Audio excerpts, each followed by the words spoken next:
Dear Korean hosts, colleagues and participants, first of all, let me express my deep thankfulness for the well-known Korean hospitality and attention. This country is taking the burden to organize very important and big events dedicated to most burning and priority issues, this one included, of international life, which might have strategic consequences. In my prepared speech, I would echo many aspects of which were mentioned by the previous speaker, and I think that they're very useful, and his interpretation has a lot in common with what we think on these issues in Russia. My task at this event here in Seoul was made easier by the recent speech of President Putin at Valdai Forum. In his frank manner, he not only gave basic Russian evaluations of contemporary international relations, but also outlined our approaches to try to improve the present situation. So I'll do my best to apply his general observations to cyberspace relations. So first, according to his words, today's world is being less secure and predictable. The risks pile up. In the cyber world, the situation, I would add, is even worse. The overall annual cybercrime damage evaluated in $2 trillion US. Through bilateral consultations, we got to know that there are countries which exchange cyber or hacker attacks at the rate of 1 million per week. Only this year, Russian internet resources, including those related to the Winter Olympics, were attacked 57 million times. What is all this, if not a test of vulnerabilities? There are no guarantees that if and when such vulnerabilities be found, they would not be exploited. Probably, with this in mind, according to international intelligence data, which again we accumulated through our dialogue with other countries, it is more than 100 countries who actively participate and pooling their cyber muscles and trying to accumulate ability to wage cyber warfare. The conclusions from these very brief statistics for us very obvious. Cyberspace is rapidly turning into a new sphere of military and political confrontation, and it can easily trigger non-virtual conflicts among countries.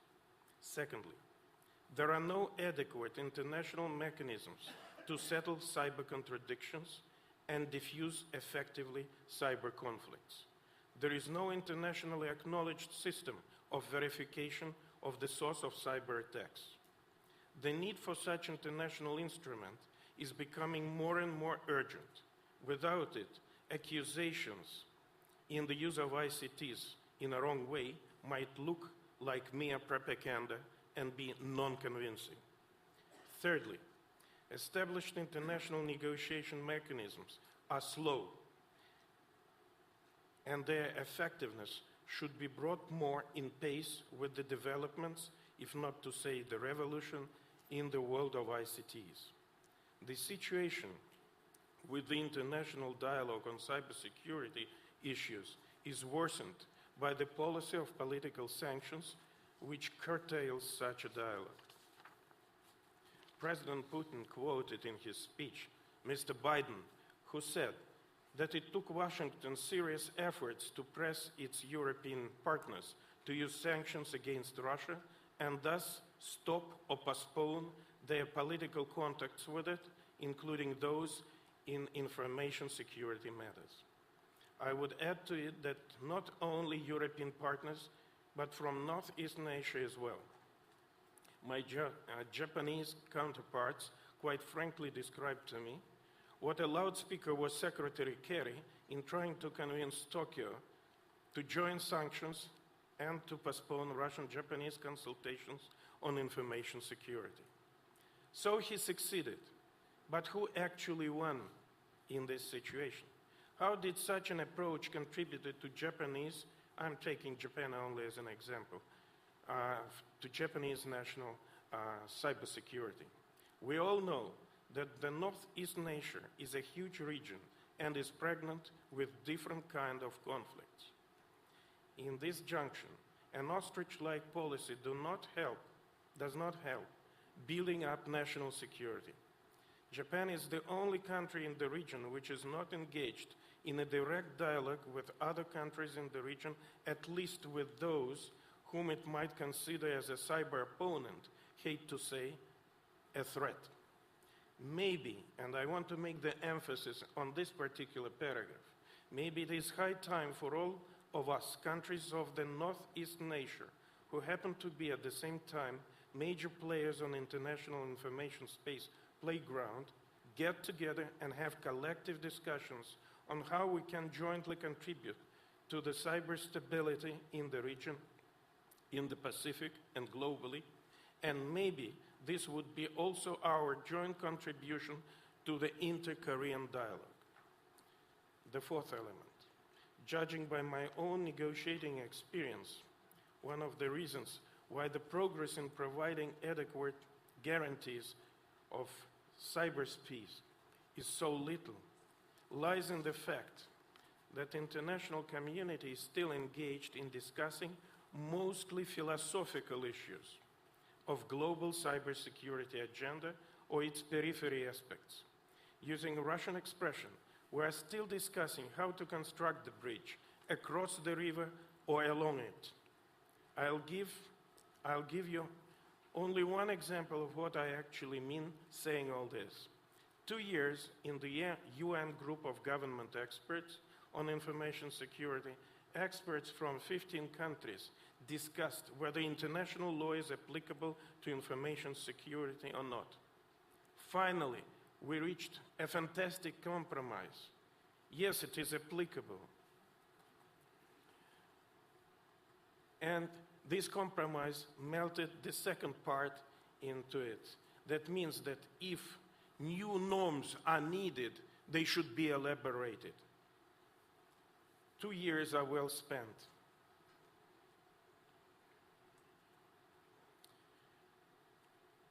The problem was that when we reached this compromise, we couldn't come to terms what particular norms are applicable. And the only thing we could arrive as a compromise was to mention in the final GGE report the United Nations Charter. The rest is still vague. I think it is time to go to a more concrete and pragmatic agenda, starting practical diplomatic work to adapt international law to the specifics of international cyber relations and enhancing global cyber stability, transparency, confidence building, and most of all, prevention of conflicts. More and more countries are coming up with initiatives in this regard.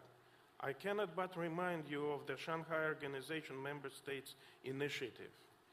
In 2011, at the United Nations General Assembly, they jointly presented a document in the form of a UN resolution called Rules of Responsible Behavior of States in Information Space. To avoid confrontation, we did not table it yet for voting at the General Assembly. And personally, I nicknamed it Food for Thought document. It is only an invitation to discussion and a basis to start up with something. To continue on the part of our Western partners to provide an impression that this document is non-existent is counterproductive. We already thoroughly polled the world community of nations through diplomatic channels.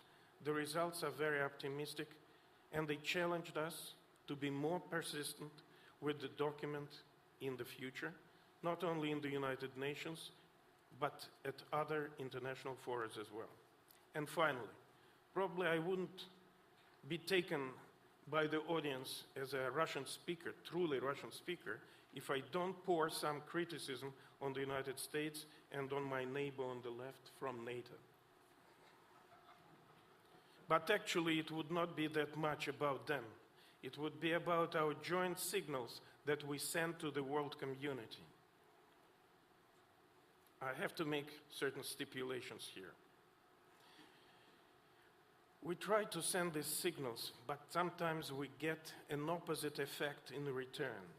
If it is a fault of speechwriters, then it is an easy case to correct. If it is a description of a real politik, as would our German colleagues call it, or a statement of practical intentions, then it could be a wrong message and a bad strategy. Though I understand that politicians often want to look back in their homes, strong and decisive, they finally get internationally a very provocative understanding of what they actually meant. My first reference in this regard is a well-known US international strategy for cyberspace, a presidential document which in May 2011, for the first time, stated that the US would repel a cyber attack on them by all means, including the military.